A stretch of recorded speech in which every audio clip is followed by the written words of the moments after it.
ফেলুদার গল্প, ফেলুদার স্রষ্টা কে?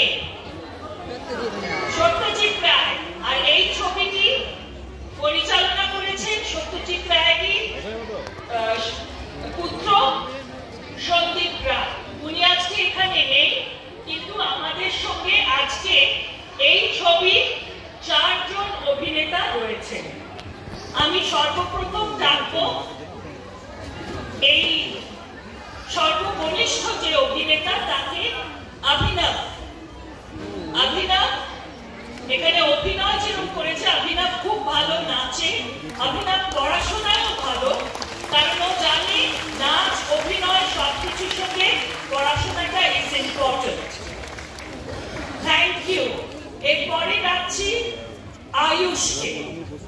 আয়ুষ তপসে হিসেবে অভিনয় করে এবং আরো অনেক অভিনয় করে। আপনারা সবাই আর তোমরা সবাই ওকে চেনো। আয়ুষও পড়াশোনা করে কিন্তু অভিনয়ের সঙ্গে সঙ্গে।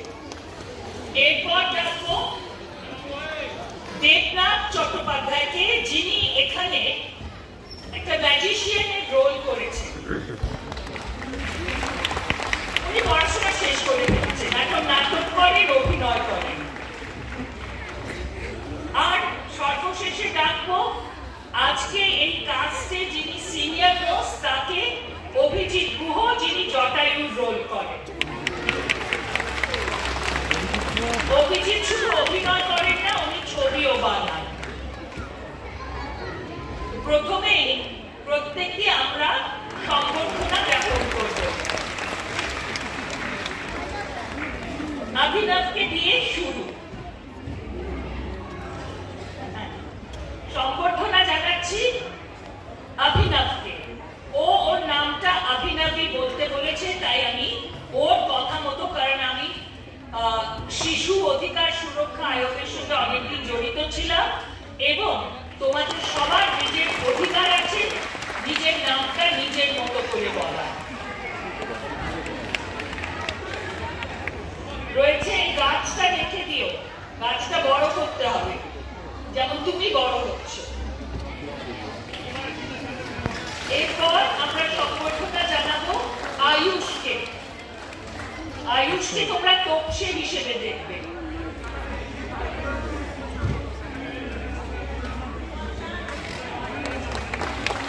Thank you.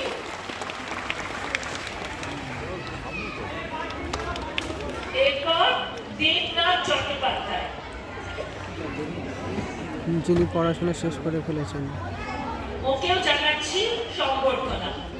আর আজকে আমাদের 5th ডে, এই ফেস্টিভ্যালের 5th ডে, এবং তোমরা সবাই এই দিনটাকে পরিপূর্ণ করে তুলতে সাহায্য করছো। তোমরা বাইরের এক্সিবিশন দেখেছো তো? ভালো লেগেছে? জোরে বলো। Good, thank you.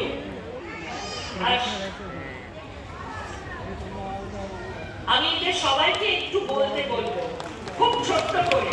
আর সব শেষে এবার সংবর্ধনা জানানো হবে অভিজিৎ গুহকে।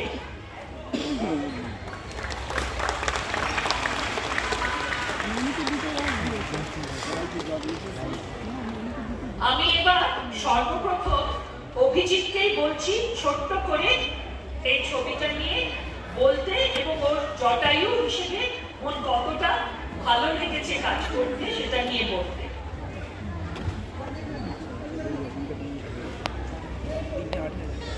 এই নিয়ে দুই মানে নয়ন রহস্য আমাদের এই যে গ্রুপ, এই যে আমাদের একসঙ্গে কাজ করা পথ চলা, এটা শুরু হয়েছিল হত্যাপুরী থেকে, এবং আমরা 4 জনেই এই হত্যাপুরীতে বিভিন্ন চরিত্রে অভিনয় করেছিলাম। তার মধ্যে আয়ুষ এবং আমি যে চরিত্রে আগে অভিনয় করেছি, এবারও সেই চরিত্রেই অভিনয় করেছি। দুটো ছবি একটা আমাদের জীবনের, মানে আমি জীবনের পরিচালক হিসেবে, অভিনেতা হিসেবে অনেক কাজ করেছি, কিন্তু অভিনেতা হিসেবে এটা আমার সবচেয়ে বড় প্রাপ্তি, সবচেয়ে বড় পাওয়া, জটায়ু চরিত্রে অভিনয় করা। কি করতে পেরেছি না পেরেছি সেটা তোমাদের উপর, তোমরা দেখো, তোমাদের যদি ভালো লাগে তাহলেই আমাদের প্রাপ্তি, সেটাই, এইটুকুই বলবো। আর এই রহস্য গল্পের কোনো কিছু বলে দিতে নেই, ফাঁস হয়ে গেলে মুশকিল, কিন্তু তাই জন্য মন দিয়ে দেখো, আর বোঝার চেষ্টা করো এই দোষ, ঠিক আছে? Thank you short and sweet রাখার জন্য। আর আমাদের সঙ্গে আজকে ফেলুদা থাকলে খুব ভালো লাগতো, ইন্দ্রনীল সেনগুপ্ত, কিন্তু উনি অন্য কাজে ব্যস্ত আছেন। সন্দীপ রায় পরিচালক, তিনিও কলকাতার বাইরে, কিন্তু যাদের পেয়েছি তাদের কাছ থেকেই শুনবো। এবার দেবনাথ চট্টোপাধ্যায়, উনি এই ছবিতে একজন ম্যাজিশিয়ান হিসেবে অভিনয় করেছে, ম্যাজিশিয়ানের চরিত্রে।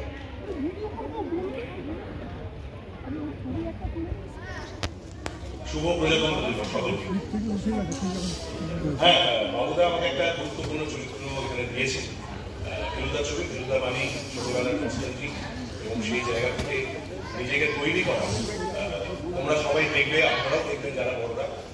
বাবুদা আমাকে ম্যাজিক করতে শিখিয়েছে, ম্যাজিকে ট্রেনিং দিয়েছে, এবং তারপরে আমি এই চরিত্রটা করতে পেরেছি। খুবই গুরুত্বপূর্ণ একটা চরিত্র, তোমরা দেখলে বুঝতে পারবে। আর সুদেশ্বরী ম্যাজিক ম্যাজিক তো সবসময় নিয়ে আসা হয় না, কিন্তু এই যে হাত তোলা হচ্ছে, এইগুলোকে তার মানে ভালোবাসা পাওয়া আমার, ঠিক আছে? এই ভালোবাসাগুলো আমি এইরকম ভাবে ধরে নিলাম, খেয়ে নিলাম, আবার নিলাম, আবার খেয়ে নিলাম, এটা চলতেই থাকবে অনেক রকম হবে। ম্যাজিক, তার সঙ্গে ফেলুদা, কি কাণ্ড নয়, সবচেয়ে বড় কথা নয়, কি কাণ্ড ঘটাতে চলেছে তার জন্য দেখতে হবে নয়ন রহস্য এবং ইন্টারন্যাশনাল কলকাতা ইন্টারন্যাশনাল চিলড্রেন ফেস্টিভ্যালের সকলকে ধন্যবাদ জানাই আমাদের সিলেক্ট করার জন্য এরকম একটা ছবি। বাবুদা থাকে সত্যি ভালো লাগতো এবং ইন্দ্রনীল থাকে, কিন্তু তাদেরকে আমরা জানাবো সব। দেখুন ছবিটা, ভালো লাগবে, দেখো তোমরা সব। Thank you. এবার ডাকবো আয়ুষকে। এসো আয়ুষ। ওরও এটা দ্বিতীয় ছবি, তোপসে। নমস্কার সকলকে, হ্যাপি রিপাবলিক ডে। তোপসে হিসেবে এটা আমার সেকেন্ড ছবি। হত্যাপুরি আগে হয়ে গেছে, আপনাদের অনেক মানুষের থেকে অনেক অনেক ভালোবাসা পেয়েছি। তারপর আমরা পরের ফেলুদা নিয়ে এসেছিলাম নয়ন রহস্য, যেটা 2024-এর গরমকালে রিলিজ হয়েছিল। তো আজকের এই দিনে যে নয়ন রহস্য দেখানো হচ্ছে, এবং থ্যাংক ইউ, আমরাও যে প্রেজেন্ট থেকে এটা পার্ট হতে পেরেছি। সত্যি ইন্দ্রনীলদা মানে অর্থাৎ ফেলুদা এবং বাবু আঙ্কেল দুজনেই থাকলে খুব ভালো হতো, কিন্তু একসাথে আমরা আজকে আমরা আছি একসাথে নয়ন রহস্য দেখে। তো কিছুক্ষণে শুরু হবে, আশা করছি ভালো লাগবে, এবং এভাবেই আরো আরো আরো পরে ফেলুদা আসতেও থাকবে। Thank you.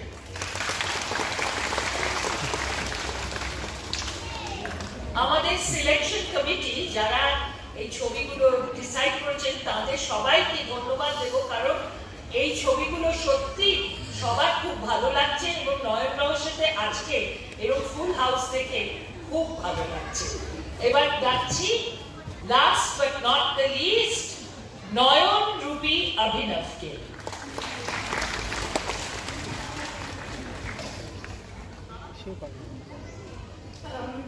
নমস্কার সবাইকে, good afternoon and happy Republic Day. আমাদের নয়ন রহস্য রিলিজ হয়েছিল 2024 এর মেতে, আর আপনাদের অনেক ভালোবাসা পেয়েছি আমরা। আর আমি specially thanks to our chief minister আর KIFF টিম আমাদের নয়ন রহস্যকে কলকাতা ইন্টারন্যাশনাল চিলড্রেন ফিল্ম ফেস্টিভ্যালে সিলেক্ট করার জন্য।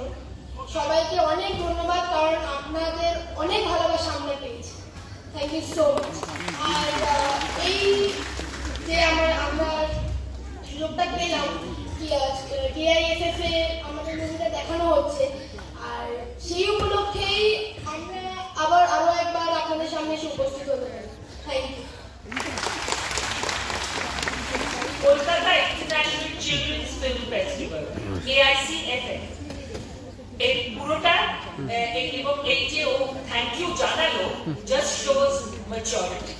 ও বড় হচ্ছে। নয়ন রহস্য 1 বছর পেরিয়ে গেছে, ও যে শুটিং করার পর ও বড় হয়ে উঠেছে। আশা করি ও জীবনে অনেক বড় হয়ে উঠবে।